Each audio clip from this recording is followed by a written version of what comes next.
വേഗത്തിൽ കുറച്ച് ക്വസ്റ്റ്യൻ അങ്ങ് നോക്കിയാലോ. കാരണം നമുക്ക് എങ്ങനെയാണ് എക്സാമിന് ക്വസ്റ്റ്യൻസ് വരിക എന്നറിയില്ല. 2 എക്സാം കഴിഞ്ഞപ്പം ടഫായിട്ടും വരുന്നുണ്ട്, ഈസി ആയിട്ടും വരുന്നുണ്ട്, പല ടൈപ്പ് ക്വസ്റ്റ്യനും വരുന്നുണ്ട്. അപ്പോൾ എങ്ങനെയൊക്കെയാണ് ക്വസ്റ്റ്യൻ അറിയില്ല. സോ ഞാൻ നിങ്ങൾക്ക് ചെയ്യാൻ വേണ്ടിയിട്ട് 3 ക്വസ്റ്റ്യൻ ഇവിടെ കൊണ്ടുവന്നിട്ടുണ്ട്, പല ടൈപ്പിലുള്ളത്. അതിൽ ഒന്നാമത്തെ ക്വസ്റ്റ്യൻ ഓർഗാനിക് എന്നുള്ള ക്വസ്റ്റ്യൻസ് ആണ് ഞാൻ കൊണ്ടുവന്നത്. അതിൽ ഒന്നാമത്തെ ക്വസ്റ്റ്യൻ ബ്യൂട്ട് 1 എങ്ങനെ ബ്യൂട്ട് 2 ആക്കാം. ഒറ്റയടിക്ക് നോക്കുമ്പോൾ അയ്യോ ഇതെന്ത് സംഭവം, ഇതെങ്ങനെ ചെയ്യാം, സ്കിപ്പ്, അതെനിക്കറിയില്ല. അങ്ങനത്തെ കുറച്ച് ക്വസ്റ്റ്യൻ തന്നാൽ പിന്നെ നമ്മൾ പെട്ടു. പക്ഷേ ഇത് വളരെ ഈസിയാണ്, നമ്മൾ ഒന്ന് ആലോചിച്ചാൽ മാത്രം മതി. സോ ആലോചന വേണം. സോ നമ്മൾ അത് പറയാൻ വേണ്ടി നിങ്ങൾക്ക് ഇത് മിസ്സാവരുത്, ആ മാർക്ക് മിസ്സാവരുതെന്ന് വിചാരിച്ചിട്ട് പറയാണ് ബ്യൂട്ട് 1 ബ്യൂട്ട് 2 ആക്കുന്ന റിയാക്ഷൻ എങ്ങനെ. Very simple. ആദ്യം ബ്യൂട്ട് 1 ബ്യൂട്ട് 1 എന്ന് പറഞ്ഞാൽ CH3 CH2 CH double bond CH2, ഇത് ബ്യൂട്ട് 1. ആ ബ്യൂട്ട് 1 നമ്മൾ HBr ചേർക്കുക ഫസ്റ്റ് സ്റ്റെപ്പിൽ. ഒറ്റ സ്റ്റെപ്പിൽ ബ്യൂട്ട് 1 ബ്യൂട്ട് 2 ആക്കൂല. ബ്യൂട്ട് 1 ബ്യൂട്ട് 2 ആക്കാൻ 2 സ്റ്റെപ്പ് റിയാക്ഷൻ നടക്കണം. അതുകൊണ്ടാണ് പെട്ടെന്ന് നമുക്ക് ഓർത്താൽ കിട്ടാത്തത്. സോ ബ്യൂട്ട് 1 ബ്യൂട്ട് 2 ആക്കാൻ വേണ്ടി ആദ്യം HBr ചേർത്തു. HBr ചേർക്കുമ്പോൾ ഈ ഡബിൾ ബോണ്ട് ഇവിടുന്ന് ബ്രേക്ക് ചെയ്തിട്ട് ഹൈഡ്രജൻ കുറവുള്ള ഈ കാർബണിലേക്ക് Br പോകും. സോ നമ്മുടെ ആൻസർ ഇങ്ങനെ കിട്ടും. എങ്ങനെ? CH3 CH2 CH ആ ഡബിൾ ബോണ്ട് ബ്രേക്ക് ചെയ്ത് CH2. ദെൻ ആ ഹൈഡ്രജൻ കുറവുള്ള കാർബണിലേക്ക് Br പോയി, അവിടേക്ക് CH2 ഹൈഡ്രജൻ പോയി CH3 ആയി. HBr ഹൈഡ്രജൻ CH2 പോയി CH3 ആയി. പക്ഷെ നമുക്ക് ആൻസർ കിട്ടിയില്ല. ഇപ്പോൾ കിട്ടിയ ആൻസർ 2 ബ്രോമോ ബ്യൂട്ടൈനാണ്. ഇതല്ല നമുക്ക് വേണ്ടത്, നമുക്ക് ബ്യൂട്ട് 2 വേണ്ടത്. അതിനുവേണ്ടി നമ്മൾ നെക്സ്റ്റ് സ്റ്റെപ്പ് ഞാൻ ഇങ്ങനെ എഴുതുകയാണ്. നെക്സ്റ്റ് സ്റ്റെപ്പിൽ നമ്മൾ ആൽക്കഹോളിക് KOH ചേർക്കും. ആൽക്കഹോൾ അടിച്ച് KOH വന്നാൽ എന്താ പണി നമ്മൾ പഠിച്ചിട്ടുണ്ട്. ആൽക്കഹോൾ അടിച്ച് KOH വരുന്ന സെയ്സഫ് റൂളായിട്ട് ബന്ധപ്പെട്ടതാണ്. എന്താ സംഭവം? ആൽക്കഹോൾ അടിച്ച് KOH വരുന്നു, ഹാലോജൻ ഒരൊറ്റ ചവിട്ട്, ഹൈഡ്രജൻ ഒരൊറ്റ തൂക്കിയെറിയൽ, നമ്മൾ പഠിച്ചതാണ്. സോ ഏതാണ് ഹാലോജൻ? ഹാലോജൻ ഇതാണ്. ഹാലോജൻ നിൽക്കുന്ന കാർബണിനെ നമ്മൾ ആൽഫ കാർബൺ എന്ന് വിളിക്കും. ആൽഫ കാർബണിൻ്റെ തൊട്ടപ്പുറത്തുള്ള 2 കാർബൺസ് ബീറ്റ കാർബൺ. അപ്പോൾ അവിടെ 2 പ്രൊഡക്റ്റ് ഉണ്ടാവാൻ ചാൻസ് ഉണ്ട്. ആൽഫ കാർബൺ നിന്ന് ഹാലോജൻ പോകും, ബീറ്റ കാർബണിൽ നിന്ന് ഹൈഡ്രജൻ. ഏതെങ്കിലും ഒരു ബീറ്റ കാർബണിൽ നിന്ന് ഹൈഡ്രജൻ പോകുമെന്ന് പറഞ്ഞാൽ രണ്ടൊന്നും പോകാൻ ചാൻസ് ഉള്ളതുകൊണ്ട് 2 പ്രൊഡക്റ്റ് കിട്ടും. പക്ഷേ സെയ്സഫ് റൂൾ പറയുന്നത് ഏത് ബീറ്റ കാർബണിലാണോ ഹൈഡ്രജൻ കുറവ്, ഇവിടെ CH2 ഇവിടെ CH3, ഹൈഡ്രജൻ കുറവ് ഇവിടെ, അവിടുന്ന് ഹൈഡ്രജൻ പോകുന്നതായിരിക്കും മേജർ പ്രോഡക്റ്റ്. അപ്പോൾ നമ്മൾ മേജർ പ്രോഡക്റ്റ് എഴുതിയാൽ മതി. So answer become CH3 CH2 എന്നുള്ളത് CH ആക്കി എഴുതി. അപ്പുറത്ത് CHBr Br പോയി, അപ്പോൾ അവിടെയും CH. ആൽഫയിൽ നിന്ന് ഹാലോജനും പോയി, ബീറ്റയിൽ നിന്ന് ഹൈഡ്രജനും പോയി. ആൽഫയിൽ നിന്നും ബീറ്റയിൽ നിന്നും ഓരോരുത്തർ പോയാൽ, അടുത്തടുത്ത 2 കാർബണിൽ നിന്ന് ഓരോരുത്തർ പോയാൽ പകരം double bond. So CH3 CH double bond CH CH3. എന്താ അതിൻ്റെ പേര് ഒന്ന് പറഞ്ഞേ? ബ്യൂട്ട് 2. സോ ബ്യൂട്ട് 1 ബ്യൂട്ട് 2 ആക്കുന്ന റിയാക്ഷൻ, ബ്യൂട്ട് 1 ബ്യൂട്ട് 2 ആക്കുന്ന റിയാക്ഷൻ എങ്ങനെയാണ്? ആദ്യം HBr ചേർക്കുക, ദെൻ ആൽക്കഹോളിക് KOH ചേർക്കുക. HBr ചേർക്കുമ്പോൾ അതിലേക്ക് ബ്രോമിനും H വരും, പിന്നെ ആൽക്കഹോളിക് KOH ചേർത്തിട്ട് ആ ഹൈഡ്രജനെയും ബ്രോമിനും ഒഴിവാക്കും. സോ ബ്യൂട്ട് 1 ബ്യൂട്ട് 2 ആക്കുന്ന അടിപൊളി റിയാക്ഷൻ.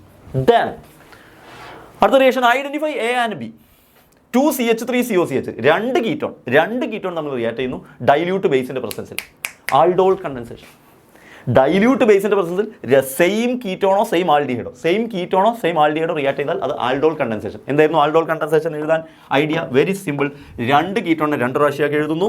CH3 CO CH3. ഏത് ഇങ്ങനത്തെ കോമ്പൗണ്ട് വന്നാലും ഇങ്ങനെ 2 പ്രാവശ്യമാക്കി അങ്ങ് എഴുതുക.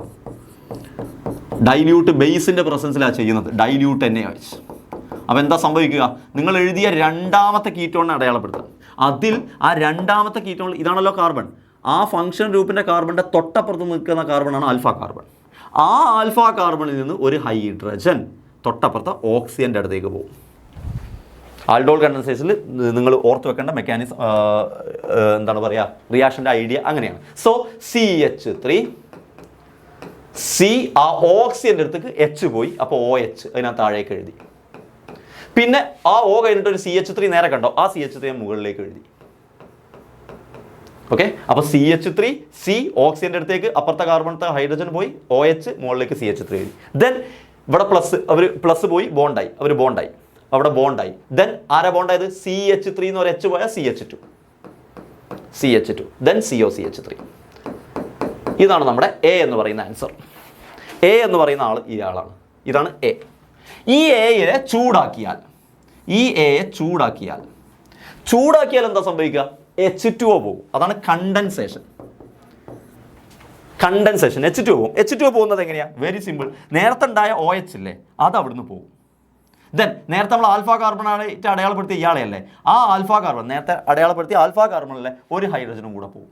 അങ്ങനെ H2O പോകും. അങ്ങനെ H2O പോയി കഴിഞ്ഞാൽ ബാക്കി എന്താണ് answer? CH3 okay, C okay, CH3 okay. Then OH പോയി, തൊട്ടപ്പുറത്ത് ബോണ്ട് CH. ഞാൻ പറഞ്ഞു ഈ കാർബണിൽ നിന്ന് എച്ചും പോയി, ഈ കാർബണിൽ നിന്ന് OH പോയി. അപ്പോൾ അടുത്തടുത്ത 2 കാർബണിൽ നിന്ന് ആളുകൾ പോയാൽ double bond. C double bond CH, CO CH3. So this reaction is known as aldol condensation. ചിലപ്പം എക്സാമിന് ബൈ ക്വസ്റ്റ്യൻ ആയിട്ട് അതും ചോദിക്കും, എന്താണ് ഈ റിയാക്ഷൻ്റെ പേര് എന്നൊക്കെ ചോദിക്കും. Aldol condensation. ഡൈല്യൂട്ട് ബേസിൻ്റെ പ്രസൻസിൽ ആൾഡിഹൈഡോ കീറ്റോണോ തമ്മിൽ റിയാക്ട് ചെയ്യുന്ന റിയാക്ഷനാണ് ആൾഡോൾ കണ്ടൻസേഷൻ. എന്തുകൊണ്ടാണ് ആൾഡോൾ എന്ന പേര് വന്നത്?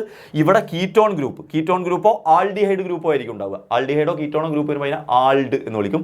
പിന്നെ ഇവിടെ ആൽക്കഹോൾ ഓള് വന്നതുകൊണ്ട് ആൾഡ് ഓൾ, കീറ്റ് ഓൾ എന്നാണ് ഇത് പറയുക. പക്ഷെ നമ്മൾ ജനറലി പറയുന്ന പേര് ആൾഡോൾ. കീറ്റോണും ഓളും ആയതുകൊണ്ട് കീറ്റോൾ എന്നും പറയാം, പക്ഷേ generally aldol condensation. So this reaction is aldol condensation reaction. Okay, set. Then convert phenol to anisole. ഫീനോളിനെ എങ്ങനെ അനിസോൾ ആക്കാം? വേഗത്തിൽ പറയാം. ഫീനോൾ എന്ന് പറഞ്ഞാൽ ആരാ? ബെൻസീൻ മേൽ OH. ഇതും 2 സ്റ്റെപ്പിലുള്ള റിയാക്ഷനാണ്, അതുകൊണ്ട് ഒറ്റയടിക്ക് ചിലപ്പോൾ മനസ്സിലാവില്ല.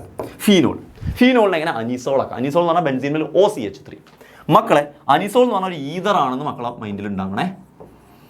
അപ്പോൾ ഇത് ശരിക്കും പറഞ്ഞാൽ നമ്മളൊരു ഈതർ ഉണ്ടാക്കുകയാണ് ചെയ്യുക. ഈതറിൻ്റെ പ്രിപ്പറേഷൻ നമ്മൾ പഠിച്ചത് വില്യംസൺ സിന്തസിസാണ്. ശരിക്കും ആ ഒരു മെത്തേഡാണ് ഇത്. അതെങ്ങനെയാണ് മനസ്സിലാവുക? സർ നോക്കിക്കോ, ഫീനോളാണിത്. ഫീനോളിലേക്ക് ജസ്റ്റ് ആദ്യം NaOH ചേർക്കുക. നമ്മൾ പഠിച്ചിട്ടുണ്ട് ഫീനോളിലേക്ക് NaOH ചേർക്കുമ്പോൾ അവിടെ ONA ആകും. നമ്മൾ പഠിച്ചിട്ടില്ലേ? ONA ആകും. യെസ്, ONA എന്ന് പറയുന്നത് RONA, റോണ എന്നുള്ള ഫോമിൽ വന്നു. റോണ എന്ന ഫോമിൽ വന്നാൽ നമ്മൾ എന്താ ട്രിക്ക് വെച്ച് പഠിച്ചത്? റോണയിലേക്ക് RX ചേർത്താൽ ഈതർ കിട്ടും. റൊണാൾഡോ RX നമ്മൾ കയറി ഈതർ കിട്ടിയെന്ന് നമ്മൾ പഠിച്ചതാണ്. സോ റോണയിലേക്ക് RX ചേർക്കുക. R എന്ന് പറഞ്ഞാൽ CH3 ആരെങ്കിലും എടുക്കുക, X എന്ന് പറഞ്ഞാൽ Cl എടുക്കുക. സോ CH3Cl ചേർക്കുക. CH3Cl ചേർക്കുന്നതോടുകൂടി റോണയിലത്തെ റോയും ഇതാണ് റോ എന്ന് പറയുന്ന ഭാഗം. റോണയിലത്തെ റോയും RXത്തെ ആറും കൂടെ ചെന്ന് റോറാകും. അതായത് CH3 ഇതാ അനിസോളായി. കണ്ടോ?